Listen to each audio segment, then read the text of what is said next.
Hi hello good morning. ఈ video వచ్చేసి మేము గుండ్రల తిరునానైతే వెళ్తున్నాం అనమాట. సో ఫ్యాషన్ షోకి వెళ్ళాం కదా, సో అటు నుండి డైరెక్ట్గా వెళ్ళిపోతున్నాం అనమాట. అక్కడికి కొంచెం దగ్గరలోనే.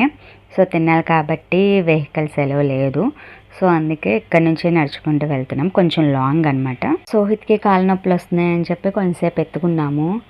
ఫొటోస్ వీడియోస్ తీసుకుంటూ స్లోగా నడుచుకుంటూ గుడి దాకా వచ్చేసాం అనమాట. చాలా లాంగ్ వచ్చేసాము, తెలియకుండానే టైంపాస్ అయిపోయింది. సో ఫైనలీ గుడి దాకా వచ్చేసాము. క్రౌడ్ అయితే చాలామంది ఉన్నారు. ఈ తిరునాళ్ళు స్టార్ట్ చేసి 100 years అయిందంట ఇప్పటికి. అందుకే ఈసారి చాలా గ్రాండ్గా చేశారు. ప్లస్ క్రౌడ్ కూడా అంతే ఎక్కువ మంది వచ్చారు. సోహిత్ ఫస్ట్ టైం అనమాట ఈ గుండెల తిరునాళ్ళకి రావటం. గుండెలకు వచ్చాడు కానీ ఇలా తిరునాళ్ళ టైంలో రాలేదు. ఈ తిరునాళ్ళు జరిగే 3 daysలో మేము సెకండ్ డే వెళ్ళామన్నమాట, సాటర్డే. సోహిత్ ఫస్ట్ టైం వచ్చాడు కదా తిరునాళ్ళకి, కొంచెం ఒక డే పెట్టుకొని వెళ్ళుంటే బాగుండేది అనిపించింది. కానీ మేము ఇటు ఫ్యాషన్ షోకి వెళ్ళొచ్చి ఇటు గుండెల తిరునాళ్ళకి రావడం కొంచెం ఇదిగా అనిపించింది. ఎందుకంటే ఫ్యాషన్ షోలోనే బాగా లేట్ అయిపోయిందనమాట. సో అక్కడ నుంచి మళ్ళీ చాలా దూరం నడుచుకొని వచ్చేసరికి మేము సగం అలసిపోయాము. సోహిత్కి ఇలా సరదాగా బయట తిప్పి చూపిస్తే చాలు, ఫుడ్ అక్కర్లేదు, నిద్ర అక్కర్లేదు, ఎంతసేపు అయినా తిరుగుతాడు. కానీ మాకు ఓపిక లేదు అన్నీ తిప్పి చూపించడానికి. జైంట్ వీల్ ప్లేస్ అసలు చూపించకుండా తిప్పామన్నమాట. ఎందుకంటే అక్కడికి వెళ్తే ఇంక అసలు రాడు, కింద పడి ఏడుస్తాడనమాట.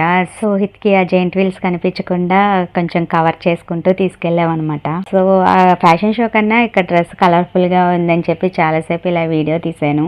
మాకు తిరునాళ్ళు వెళ్ళేదాకా తెలియలేదనమాట. ఈ ఇయర్తో 100 years అయింది తిరునాళ్ళు స్టార్ట్ చేసి అని చెప్పి. సో ఏంటబ్బా ఎంతమంది క్రౌడ్ ఉన్నారు, ఏంటి ఇంత బాగా డెకరేషన్ చేశారు ఈసారి అనుకున్నాము. అక్కడికి వెళ్తే తెలిసింది 100 years అని చెప్పి. మేము ప్రతి సంవత్సరం తిరునాళ్ళు వెళ్తాం, కానీ ఇంత క్రౌడ్ అయితే ఎప్పుడు చూడలేదు. ఇక్కడ ఫ్యాషన్ షో నుంచి వచ్చేటప్పుడు కొంచెం లగేజ్ ఎక్కువైపోయిందనమాట సోహిత్ గిఫ్ట్స్తో. సో సోహిత్ గిఫ్ట్ బ్యాగ్ సోహిత్కే తగిలిచ్చేసాము. నేను మీతో ఒకటి షేర్ చేసుకోవాలనుకుంటున్నాను.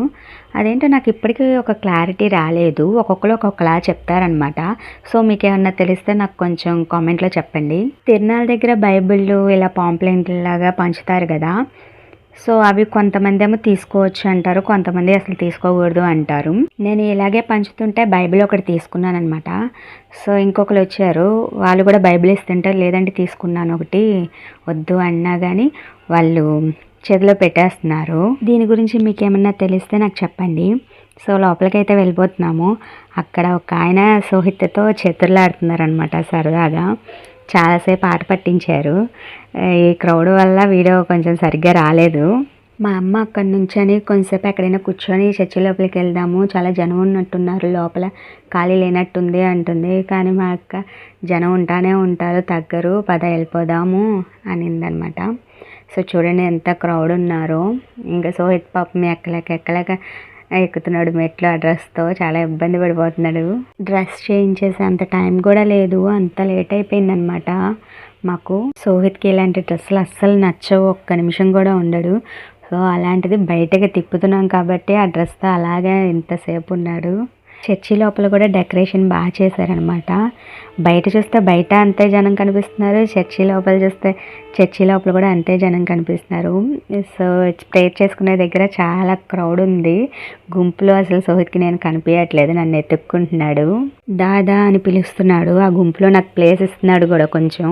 సోహిత్ ఫస్ట్ టైం చూస్తున్నాడు ఇలా ప్రేయర్ చేయడం, ఇదంతా కొంచెం కొత్తగా చూస్తున్నాడు, అబ్జర్వ్ చేస్తున్నాడు అంతా వాళ్ళు ఏం చేస్తున్నారు అని. ఇంత క్రౌడ్లో కూడా మాకు జీసస్ బ్లెస్సింగ్స్ అయితే దొరికేసినాయి. అందరం ప్రేయర్ చేయించుకున్నాము. సో సోహిత్ ఇక్కడ అబ్జర్వ్ చేస్తున్నారు ప్రతిదీ, వాళ్ళు ఏం చేస్తున్నారు అని చెప్పి. ఇంకా చర్చిలో కొంచెంసేపు అయితే కూర్చున్నాం, కాళ్ళ నొప్పులు వచ్చేసాయి అని చెప్పి చాలా దూరం నడిచాం కదా.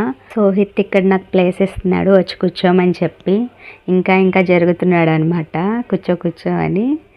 సో పాపం చిరాకు పడిపోతున్నాడు అని చెప్పి డ్రెస్ చేంజ్ చేసేసాము చర్చిలోనే. ఇంకప్పుడు కంఫర్ట్గా ఉంటుంది వాడికి, చాలా హ్యాపీగా ఉంటాడు, ఎంజాయ్ చేస్తాడు కూడా. ఇక్కడ సోహిత్ మాకు ప్రేయర్ చేస్తున్నాడు అనమాట. మాకు అర్థం కాలేదు స్టార్టింగ్ ఏం చేస్తున్నాడు, తర్వాత అర్థమైంది ప్రేయర్ చేస్తున్నాడు అక్కడ చూసి. సో సోహిత్ ప్రతిదీ అబ్జర్వ్ చేస్తాడు. చాలాసేపు చేశాడనమాట ప్రేయరు, మా ముగ్గురికి చేశాడు. ఇంక నన్ను ఇక్కడ కళ్ళు మూసుకోమంటున్నాడు. ఇంకా ఏది చూస్తే అదే చేస్తానంటాడు. మా అందరికీ ప్రేయర్ చేసాడు, ఇంకెవరికో కూడా చేయటానికి వెళ్ళిపోతున్నాడు. వద్దులే మాకే చెయ్యు అని చెప్పి మేము ఆపామన్నమాట. ఇంటికి వెళ్ళిపోయిన 2 డేస్కి కూడా అలాగ మాకు ప్రేయర్ చేస్తూనే ఉన్నాడు. గుర్తొచ్చినప్పుడల్లా వాడికి ఆటలాగా అనిపించింది. ఇక్కడ వాళ్ళ మమ్మీకి ప్రేయర్ చేసి హగ్గిస్తున్నాడు. సో మేము ఇంకా నవ్వుతున్నాం అని చెప్పి ఇంకా ఎక్కువ చేస్తాడనమాట ఇలాంటివి. మేము ఇంకా లేచాము బయలుదేరటానికి. ఇంక వద్దని గోల చేస్తున్నాడు, కూర్చోండి అని చెప్పి. అప్పటికే చాలా లేట్ అయిపోయింది. ఇంటికి వెళ్తున్నాం అనేసరికి చూడండి ఎంత డల్ అయిపోయాడో. అసలు ఇంటికంటే రాడు బయటకు వస్తే. అందుకే సగం మేము బయటకు తీసుకెళ్ళము. సో ఇక్కడ కూడా క్రౌడ్ చాలామంది ఉన్నారు. ప్రేయర్ చేసుకుంటాక కూడా ఖాళీ లేదనమాట. సో ఇంకా వెళ్ళిపోతున్నాము. చూడండి ఎంతమంది జనం ఉన్నారో. ఇంకా సోహిత్ ఎప్పుడు నన్నే ఎత్తుక్కుంటాడు వెనకాల. నేను ఇది ఎప్పుడే వెనకాల వీడియోలు తీసుకుంటూనే ఉండిపోద్ది అని చెప్పి. సోహిత్కి బాబు పరిచయం అయ్యాడనమాట. సోహిత్కి కొత్త ఉండదు, పాత ఉండదు. మా బాబు మొహాట పడుతున్నాడు. వీడి మట్టికి అసలు అబ్బాయి చేపట్టుకునే నడుస్తాడంట. అక్కడ తిరునాళ్ళలో అందరూ వద్దని చూసి బోరే కావాలని గోల్ చేశాడనమాట. ఈ బోర కొనిచ్చాము. మాకు కూడా కావాల్సిన చిన్న చిన్న షాపింగ్ చేసేసుకొని ఇంకా లేట్ అయిపోయిందని చెప్పి ఫుడ్ కూడా బయట తినేసాం అనమాట. ఇంటికి వెళ్ళేసరికి 12 అయిపోయింది. ఎప్పుడో తిరునాళ్ళైతే నేను ఇప్పుడు అప్లోడ్ చేస్తున్నాను అనమాట వీడియో. ఎడిటింగ్ చాలా లేట్ అయింది. సో అసలు పోస్ట్ చేయకూడదు అనుకున్నాను, కానీ సోహిత్వి కొంచెం క్యూట్ సీన్స్ ఉన్నాయని చెప్పి నేను మెమొరీగా అయితే అప్లోడ్ చేస్తున్నాను అనమాట. సో అంతేనండి వీడియో. బాయ్.